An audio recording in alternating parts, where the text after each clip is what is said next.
Okay, so part three of One Banana After Another.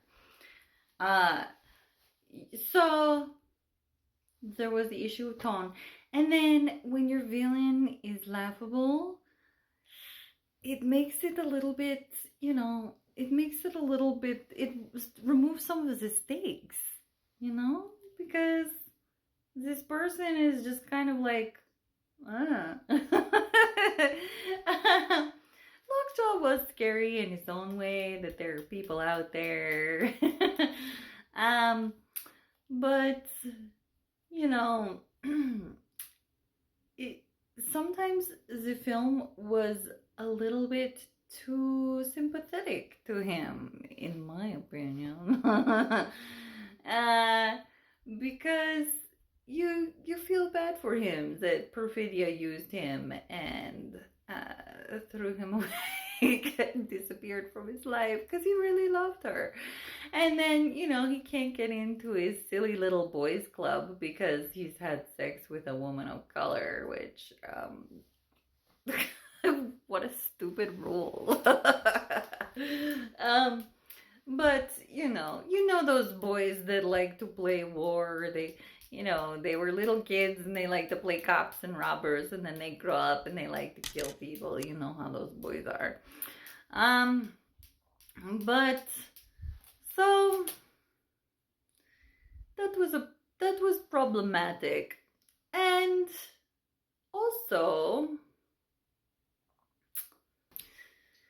in a certain way, this film, I know that it probably wasn't, but it felt like this film was made by those guys that complain on the internet about women not being barefoot in the kitchen.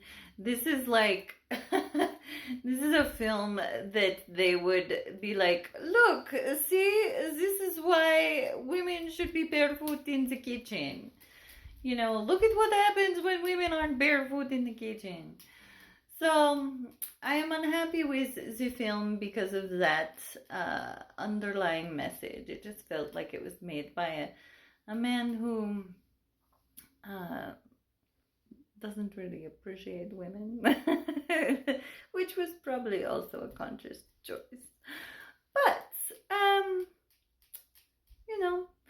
it's a fun little action flick at moments. There are some very hilarious moments when Bob can't remember his password.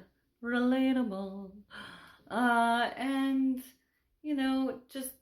honestly, if this were a buddy film with Benicio del Toro and Leonardo DiCaprio, that would also be very fun. But I think that the actors will get nominated for Oscars. I don't know if this is going to win Best Picture. Maybe it will, maybe it won't. I mean, the Oscars have been known for loving their boy movies, and this is another boy movie for them. So, yeah. We'll see what happens in Oscar season, but and maybe put them all in the same room together. I don't know. So, that is my review. I think that overall this is a cute little fluffy pink sheep. It's not horrible, but and it's got great moments. There's some very iconic moments in here, but sorry, baby. Maybe next time.